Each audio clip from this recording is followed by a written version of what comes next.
अस्सलाम वालेकुम and welcome back. Indonesia में कौन कौन से अच्छे बिजनेसेस हैं जो किए जा सकते हैं, या फिर ये है कि यहाँ पे जॉब्स भी हम कर सकते हैं या नहीं कर सकते।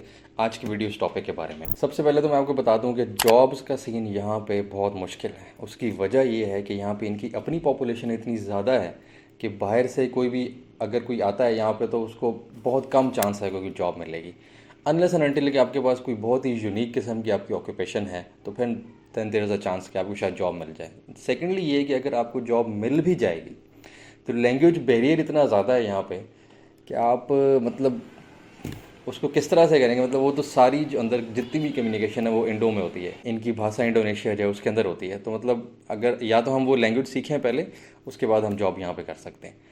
और जॉब से बेहतर यहाँ पे जो है वो बिज़नेस है। और अगर जॉब यहाँ पे करते भी हैं हम लोग, तो उसमें ये है कि जो एवरेज सैलरी है वो यहाँ पे तकरीबन $250-300 से लेके तो $700-800 तक है। इतनी ही इनकम लोग जो है वो तकरीबन पाकिस्तान में भी जनरेट कर सकते हैं। अगर जिस तरह की मेहनत यहाँ पे करेंगे उस तरह की मेहनत अगर हम वहाँ पे करें तो इतनी इनकम हम जनरेट कर सकते हैं वहाँ पे। तो फिर मतलब बाहर आके मुश्किल में रहने का क्या फ़ायदा। तो अगर इंडोनेशिया आना है तो जॉब वाला सीन जो है वो उसको भूल जाएं, बहुत मुश्किल जॉब्स मिलेंगी यहाँ पे, और बिज़नेस जो हैं वो किए जा सकते हैं। तो आज मैं आपको बताऊंगा कि बिज़नेस अपॉर्चुनिटीज़ क्या क्या हैं यहाँ पे जिसको हम किया जा सकते हैं। देयर फिजिकल बिजनेसेस और देयर ऑनलाइन बिजनेसेस, दोनों बिजनेसेस आप यहाँ पे कर सकते हैं। अच्छा, एक चीज़ जो मैं हर वीडियो में बताता हूँ आपको कि हम खुद यहाँ पे काम नहीं कर सकते किसी भी जगह खड़े होकर। मतलब अगर तो कोई ऐसा बिज़नेस आप करते हैं फिज़िकल जिसमें जो इंडोनेशियन लोकल पब्लिक है वो सामने आती है आपके, या आप उनके सामने खड़े हुए हैं, तो आप फ्रंट फेस नहीं बन सकते अपने बिज़नेस का, अलाउड नहीं है यहाँ पे। आप लोकल इंडोनेशियन हायर करेंगे, वो आपका फ्रंट फेस बनेगा एंड देन काम होगा। आप बैक एंड पे बैठ के कुछ भी चीज़ मैनेज करनी है वो आप कर सकते हैं। फॉर ऑनलाइन बिजनेस यस, उसमें आप खुद से काम जो है वो कर सकते हैं, बट दैट ऑल्सो डिपेंड्स। अगर आप ऑनलाइन बिजनेस करें, फॉर एग्जांपल यहाँ पे इनकी ऑनलाइन ऐप है उसके ऊपर आपको अपनी प्रोडक्ट सेल करते हैं, तो आपको वेयर हाउस चाहिए होगा। वेयर हाउस में फिर से आपको लोकल्स की ज़रूरत है वहाँ पे। फिर वहाँ भी आप फ्रंट फेस किस तरह होगा, अगर कोई आते हैं चेक करने के लिए तो आप बैक एंड पे हैं, लोग उनके काम कर रहे हैं वहाँ पे। एक्चुअली ये वीज़ा देने का जो रीज़न है ना इंडोनेशिया का, वो इसलिए है कि वो चाहते थे कि उनके लोग फॉरेन इन्वेस्टर्स आएँ, कंपनीज इस्टेब्लिश करें और उसके बाद हमारे लोगों को यहाँ पे जॉब्स दें। That's the main purpose of the visa जो इंडोनेशिया ने हमें दिया हुआ। तो उसमें उनको भी बेनिफिट होना चाहिए पहले। सेकंड बेनिफिट हमें होना चाहिए कि ओके ठीक है, हम यहाँ पे बाहर के मुल्क में कहीं हमने कंपनी रजिस्टर कर ली, हमें वीज़ा मिल गया 2 साल का, और उसके बाद हम यहाँ पे काम करें। That's the main reason behind it. तो अभी मैं आपको बताता हूँ कि फिज़िकल और ऑनलाइन बिजनेसेस कौन कौन से कर सकते हैं। मैंने एक लिस्ट बनाई है तो उसको मैं आपको साथ साथ बता देता हूँ। अगर आप यूट्यूब सर्च करें तो आपको सबसे ज़्यादा जो मशवरा नज़र आएगा वो आएगा जी लॉन्ड्री शॉप खोल लें और साथ ही आप रेस्टोरेंट खोल लें। ठीक है, अच्छे हैं, लेकिन इसके अलावा और भी बहुत चीज़ें। फॉर एग्ज़ाम्पल, नंबर 1, आप यहाँ पे प्रॉपर्टी बाय कर सकते हैं। आप प्रॉपर्टी बाय करके उसको रेंट आउट कर सकते हैं और आप मंथली रेंट उसका जो है वो ले सकते हैं। मतलब जो भी आपने इन्वेस्टमेंट की है उसका तकरीबन 10, 12 या 15% आपको आरओआई मिल सकता है। अक्सर बिजनेसेस का रूल ऐसा ही होता है कि आपको 10 to 15% ही आरओआई आ रहा होता है, other than some special businesses जिसमें मेरा ख्याल है ड्रॉप शिपिंग एक ऐसी चीज़ है जिसमें आपको 40-45% आरओआई आता है। अदरवाइज़ आपको 10, 12, 15, मैक्सिमम 20% आरओआई जो है वो आ रहा होता है। तो आप यहाँ पे कोई भी प्रॉपर्टी लेके, फॉर एग्जांपल अगर आप मैं आपको छोटी एग्जांपल देता हूँ, अगर आप एक स्टूडियो अपार्टमेंट यहाँ पे बाय कर लेते हैं किसी भी अपार्टमेंट में, इवन स्मेरिकॉन में जहाँ पे मैं हूँ यहाँ पे कर सकते हैं अगर आप, तो वो आपको एक स्टूडियो अपार्टमेंट तकरीबन 35 लाख से लेके 50 लाख के दरमियान की रेंज में मिल जाएगा। ये this amount is in PKR, Pakistani rupees में बता रहा हूँ मैं आपको। तो वो अपार्टमेंट आप लेके उस पर थोड़ा सा आप ख़र्चा और करेंगे उसको फर्निश करने में, उसको आप फर्निश कर देंगे। फर्निश करने के बाद उस अपार्टमेंट को आप रेंट आउट कर सकते हैं। रेंट आउट करने के डिफरेंट तरीके हैं। आप उसको एयरबीएनबी के ऊपर रेंट आउट कर सकते हैं, आप उसको ट्रेवलियो के ऊपर रेंट आउट कर सकते हैं, आप उसको डेली बेसिस पे रेंट आउट कर सकते हैं, आप उसको मंथली बेसिस पे कर सकते हैं, या जिस तरह भी है you can rent it out. Airbnb पे सबसे अच्छा फेयर आपको मिलता है।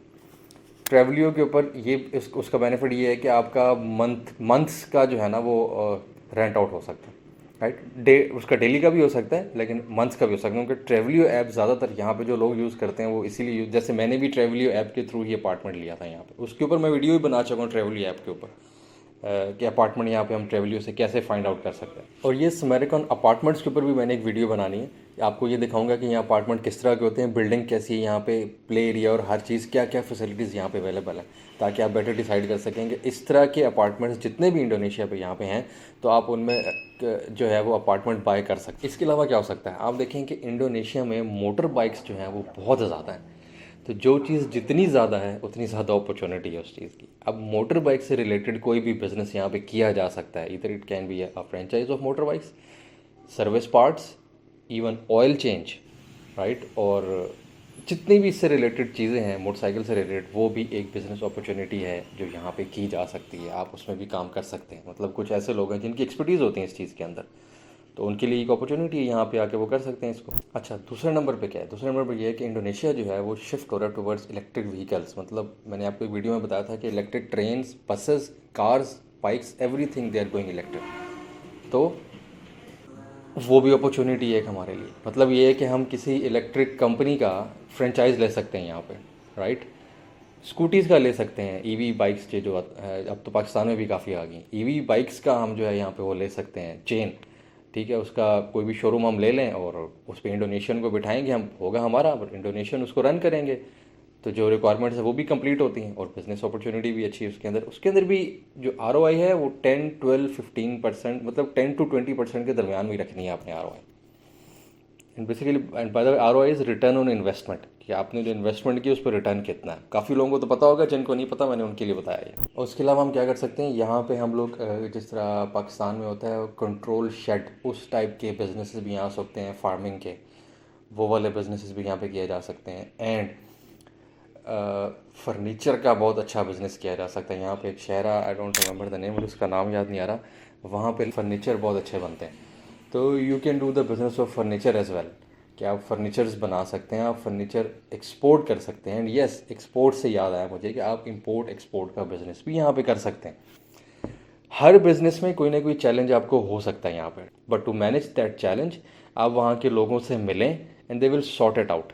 कोई ना कोई सोल्यूशन जो है वो निकल आता है हर चीज़ का। तो इंपोर्ट एक्सपोर्ट का बिजनेस भी जो है वो यहाँ पे एक अच्छा बिजनेस है, वो भी किया जा सकता है। आप यहाँ से चीज़ें दूसरे मुल्कों में भेज सकते हैं या दूसरे मुल्कों से यहाँ पे लेके आ सकते हैं। यहाँ पे भी चीज़ों की डिमांड काफ़ी है जो बाहर से आती हैं यहाँ पे, तो you can do that as well. And obviously restaurants and laundry shops अच्छे बिजनेसेस हैं दोनों। फॉर एग्जांपल, मैं जहाँ पे रहता हूँ यहाँ पे मेरे नीचे यहाँ अपार्टमेंट में ढेर सारी लॉन्ड्री शॉप्स हैं, ठीक है। और हर लॉन्ड्री शॉप पे जो मिनिमम एक रेट है वो तकरीबन 8,000 इंडोनेशियन रुपये, 8 से 10,000 इंडोनेशियन रुपये है। तो ये हमारे पाकिस्तानी बनते हैं ऑलमोस्ट 140-150 रुपये।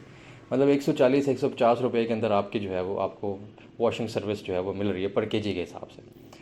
तो लॉन्ड्री शॉप्स क्यों हैं यहाँ पे ज़्यादा? लॉन्ड्री शॉप ज़्यादा होने की वजह ये है कि ये लोग दोनों लोग काम करते हैं, मतलब male female both they work outside. तो जब वो दोनों लोग काम करते हैं तो उनके पास टाइम ही नहीं है, ना कपड़े अपने धोने का ना खाना खाने का। इसलिए ये दो बिजनेस यहाँ पे बहुत ज़्यादा हैं और ये चल रहे हैं। बट अगर हम ये सोचें कि यहाँ पे आके हम अपना पाकिस्तानी रेस्टोरेंट खोलेंगे और पाकिस्तानी फूड का बिजनेस करेंगे, that's gonna be very difficult, because पाकिस्तानियों की पॉपुलेशन यहाँ बहुत कम है। आपको इनका लोकल इंडोनेशियन फूड ही सेल करना होगा।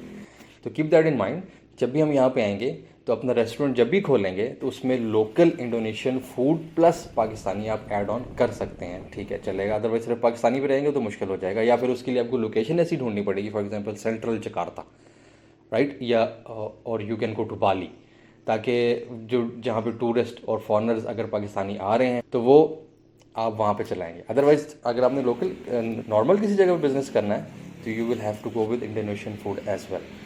और पहले लॉन्ड्री शॉप को बता देता हूँ। लॉन्ड्री शॉप में आप जितनी भी इन्वेस्टमेंट करेंगे आपको कम अज़ कम भी जो है वो 4 से 5 मशीन्स जो हैं वो लेनी पड़ेंगी, ड्रायर्स एंड द वॉशर्स। तो वो जब आप मशीन्स ले लेंगे तो उसके बाद आप इंस्टॉलेशन, वो सारी चीज़ें, कॉस्ट, उस पर इंटरनेट पे काफ़ी ढेर वीडियोस पड़ी हैं यूट्यूब पे कि कितना आपका खर्चा है, मेरे ख्याल से 40-50 लाख रुपए के करीब है। तो वो जब आप कर लेते हैं तो उसके बाद आप एक 2 इंडोनेशियंस आपको लोकल हायर करने पड़ेंगे वहाँ पे, एक जो मशीन को ऑपरेट करेगा या करेंगी और दूसरे जो मेन आपका काउंटर है उसको वो चेक कर रखेंगे। तो इट्स अ गुड बिजनेस, आपको अच्छा इसका ROI मिल जाएगा, मतलब 10, 15, 20% ROI आपको इसका मिलता रहेगा। सेकेंडली जो रेस्टोरेंट है उस पर भी इसी तरह आप उसको 2 तरीक़ों से कर सकते हैं आप, एक या तो आप शॉप ले लें, एक या तो आप स्टॉल ले लें। स्टॉल पे टैक्स नहीं है, शॉप पे आपको टैक्स पे करना पड़ेगा, स्टॉल पे टैक्स मेरे ख्याल है ही नहीं। So you can start with the stall, और यू कैन उसके बाद आप शॉप पे भी जा सकते हैं। स्टॉल का रेंट भी कम है और उस पर आप जो भी उनका फूड है वो आप सेल कर सकते हैं। यहाँ पाकिस्तानी बहुत सारे रेस्टोरेंट्स के बिजनेसेस करते हैं and they are doing good in it. और उसके अलावा आप कोई भी शॉप, मतलब मैंने ऐसे भी लोग देखे यहाँ पे जिन्होंने अपनी वेजिटेबल शॉप खोली हुई है, सब्ज़ी की दुकान खोल के सब्ज़ी भी बेचते हैं, मतलब ये काम भी किया जा सकता है यहाँ पे। तो there are lot of things जो आप यहाँ पे जो है वो कर सकते हैं। तो ये कुछ फिजिकल बिजनेसेस हैं। मैं आपको कुछ ऑनलाइन बिजनेसेस के बारे में बताता हूँ कि ऑनलाइन बिजनेसेस यहाँ पे कौन कौन से किए जा सकते हैं। यहाँ पे इनकी एक बहुत मशहूर ऐप है शॉपी। उस ऐप के ऊपर आप अपना सेलर अकाउंट बना के इनकी लोकल प्रोडक्ट्स उस पर सेल कर सकते हैं। अब उसकी सारी चेकिंग कि आपने कौन सी प्रोडक्ट यहाँ पे, प्रोडक्ट हंटिंग वो जो चीज़ है वो किस तरह करनी है, क्या करनी है, दैट्स ऑन यू कि आप उसको किस तरह करेंगे। आप आगे सर्च करें कौन सी प्रोडक्ट है जो यहाँ पे चल सकती है और उसको आप शॉपी के ऊपर सेलर अकाउंट बना के सेल कर सकते हैं। अब इस सब चीज़ में आपको एक चीज़ है डिजिटल मार्केटिंग, वो लाजमी करनी पड़ेगी। जब तक आप डिजिटल मार्केटिंग नहीं करेंगे प्रोडक्ट की तो वो उनकी ऑनलाइन रीच नहीं बढ़ेगी। तो वो एक इन्वेस्टमेंट है। मतलब एक तो ये है कि जो प्रोडक्ट आप ले रहे हैं, अकाउंट बनाने, एवरीथिंग, एंड दूसरा जो digital marketing you will be doing every day, वो भी एक आपकी एक इन्वेस्टमेंट है जो आप कर रहे होंगे एंड दैट पेज बैक। वो जितनी ज़्यादा रीच होगी उतना ज़्यादा चांसेस होंगे कि लोग आपकी प्रोडक्ट को बाय करेंगे। तो ये एक अच्छा यहाँ पे बिज़नेस है जो किया जा सकता है। इसके लिए आपको वेयर हाउस बनाना पड़ेगा, और अगर आप वेयर हाउस बनाएंगे तो वेयर हाउस पे आप लोकल्स को रख के सारा काम करेंगे। सेकंड है ड्रॉप शिपिंग। ड्रॉप शिपिंग जिस आप में से बहुत सारे लोग अगर उसको जानते हैं तो उसके लिए वेयर हाउस की यहाँ पे ज़रूरत नहीं है। उसमें जो भी प्रोडक्ट आप शिप करेंगे you will buy from direct. अगर आपने प्लेस ए से लेके प्लेस बी पे प्रोडक्ट को डिलीवर करना है, you are the middle man, that's it. तो वो एक अच्छा काम है, वो यहाँ पे आराम से किया जा सकता है। जैसे पाकिस्तान में कुछ चीज़ों कुछ ड्रॉप शिपिंग के कुछ मामलात में कुछ प्रॉब्लम्स फेस करनी पड़ती हैं, वो यहाँ पे नहीं है। जितनी भी हैं, जो लोग करते हैं उनको आइडिया इस बात का कि जितनी भी प्रॉब्लम्स हैं वो यहाँ पे नहीं है। You can do that. उसका ROI भी अच्छा, like you can do 40 to 45% ROI आपको मिल सकता है उसका। उसके अलावा आप यहाँ पे फ्रीलांसिंग कर सकते हैं, मतलब आप फ्रीलांस फोटोग्राफी कर सकते हैं। यहाँ पे जो लोग फोटोग्राफर्स हैं मैं उनको ये बताना चाहता हूँ कि Airbnb के ऊपर आप जाएं और अपने आप को रजिस्टर कर लें। सेकंड नंबर पे आप ocus.com के ऊपर जाएं और अपने आप को रजिस्टर कर लें। ये दो अच्छी फ्रीलांस फोटोग्राफी वेबसाइट्स हैं। इनके बहुत सारे क्लाइंट्स हैं। फॉर एग्जांपल किसी का फूड पांडा क्लाइंट है, उबर ईट्स क्लाइंट है, बहुत सारे क्लाइंट्स हैं उनके, ग्रैब फूड भी उनका क्लाइंट है। तो होता क्या है कि दे नीड फ़ोटोशूट्स। तो जब भी कोई फ़ोटोशूट आता है तो अगर आप उनके साथ अटैच्ड हैं, आप उनके प्लेटफॉर्म पे हैं, तो आपको जो भी उन्होंने एक डैशबोर्ड दिया हुआ है उसके ऊपर एक नोटिफिकेशन आ जाएगा कि इस रेस्टोरेंट में शूट है, if you are available you can pick it and do it. तो ये एक अच्छी चीज़ है यहाँ पे। इंडोनेशिया में कम है थोड़े से, नियर बाई कंट्रीज़ में ज़्यादा, फॉर एग्जांपल फ़िलीपींस में और मलेशिया में काफ़ी ज़्यादा है। तो अगर आप इंडोनेशिया आ जाते हैं तो you can travel from here to Philippines and Malaysia. और मैं आपको बताऊँ कि इंडोनेशिया से मलेशिया और फ़िलीपींस ट्रैवल करना ऐसा जैसे आप इस्लामाबाद से लाहौर या इस्लामाबाद से मुल्तान वाली साइड पर ट्रैवल कर रहे हैं, इतना खर्चा। वहाँ पे गाड़ी पे जो खर्चा है ना वो यहाँ पे प्लेन्स पे खर्चा आने जाने का। हाँ, वहाँ पे रहने का वो अलग है। अगर आपके कोई दोस्त वहाँ पे आपको मिल जाएँ तो वेल एंड गुड, नहीं मिलें तो आप Booking.com, Airbnb, अगोडा, इनके थ्रू सस्ती रहने की जगह, हॉस्टल्स वगैरह ढूंढ सकते हैं और काम शाम फोटोग्राफी करके वापस आ सकते हैं। That you can do. तो ये एक ऑनलाइन फोटोग्राफी भी एक अच्छी चीज़ है। दूसरी फोटोग्राफी के बारे में इसलिए यहाँ पे ज़्यादा कमेंट नहीं कर सकता क्योंकि बात फिर वही आ जाएगी बीच में कि लैंग्वेज बैरियर। हाँ, अगर if you have learn the language तो लोकल फोटोग्राफी भी आपके आराम से हो जाएगी। बट अगर लैंग्वेज नहीं सीखी तो दे विल प्रेफर कि वो किसी अपने ही बोलने वाले फोटोग्राफर को हायर करें एज कंप्यूटर को कि इंटरनेशनल फोटोग्राफर हो। इसके अलावा आप एफिलिएटेड मार्केटिंग प्रोग्राम्स कर सकते हैं इन कंपनी में। फॉर एग्जांपल शॉपी ऑफर करता है आपको एफिलिएट मार्केटिंग प्रोग्राम। मतलब ये कि उन्हीं की कोई प्रोडक्ट को आप अपने सोशल मीडिया के ऊपर प्रमोट करेंगे और अगर वो आपको एक लिंक देंगे, उस लिंक के थ्रू अगर कोई वहाँ से शॉपिंग होगी या कोई परचेजिंग होगी तो उस टोटल का आपको 10%, 5%, 4%, 2%, दैट डिपेंड्स कि वो क्या चीज़ है, उसके हिसाब से आपको मिल जाएगा। दैट्स अनदर गुड थिंग कि अगर आप अगर आप एक सोशल मीडिया के बंदे हैं तो आप इस चीज़ को भी यूज़ कर सकते हैं कि उनके एफिलिएट प्रोग्राम है। आपने कुछ भी नहीं करना, जस्ट उनसे लिंक लेना है, उसके बाद अपनी उसके ऊपर आपने पोस्ट कर देना है। अगर उसको आपने प्रमोट करना है अपने पेजेस के ऊपर, कोई आ जाएगा तो आपको भी उसका बेनिफिट हो जाएगा। यही प्रोग्राम शॉपी के साथ भी है और यही प्रोग्राम जो लोग टिकटॉक पे शॉप्स बनाते हैं यहाँ पे उसके साथ भी है। No, TikTok shops is also another thing. अगर आप और यहाँ पे इनकी प्रोडक्ट सेल करते हैं शॉपी के ऊपर, आप अपनी टिकटॉक शॉप भी बना सकते हैं। और यहाँ पे टिकटॉक का बड़ा सही इस्तेमाल होता है एज़ कम्पेयर टू पाकिस्तान। बड़ा सही इस्तेमाल होता है कि यहाँ पे लोग टिकटॉक पे बिजनेस करते हैं, वो शॉप बनाते हैं, ठीक है जी। अच्छा, उसके बाद टिकटॉक आपका मोनेटाइज हो जाएगा। यहाँ पे जब आपका टिकटॉक मोनेटाइज होगा तो उसमें आपको डिफरेंट बेनिफिट्स मिलना शुरू हो जाएंगे। व्यूज़ के अलावा आपको शॉप का बेनिफिट मिलेगा, आपको शॉप पे क्या क्या कर सकते हैं उन चीज़ों का आपको जो है बेनिफिट मिल सकता है। यहाँ पे टिकटॉक बिजनेस करके आप यहाँ पे अपनी प्रोडक्ट सेल कर सकते हैं। यहाँ के जो कोरियर पार्टनर्स हैं वो भी अच्छे हैं, उनके रेट्स जो हैं वो भी कंट्रोल्ड हैं। तो वो भी जब आप एज अ बिज़नेस उनके साथ अटैच होते हैं तो वो आपको स्पेशल रेट्स दे के वो भी अच्छी फैसिलिटीज़ आपको दे देते हैं। तो ये कुछ बिजनेसेस हैं जो अभी मैंने शॉर्टलिस्ट किए हैं आप लोगों के लिए। बट ये है कि अपॉर्चुनिटीज़ और भी बहुत ज़्यादा हैं यहाँ पे। और उसके लिए ये है कि अभी वीडियो काफ़ी लंबी हो रही है, और भी इसके अलावा कुछ हैं तो उसके ऊपर भी इंशाल्लाह नेक्स्ट वीडियो में या उससे नेक्स्ट वीडियो में जैसे ही मेरे पास कुछ डेटा इकट्ठा होगा तो उसके बारे में मैं आपको इंशाल्लाह जो है अपडेट कर दूंगा। आज के लिए इतना ही। Thank you so much for watching and मिलते हैं नेक्स्ट एपिसोड में। Thank you.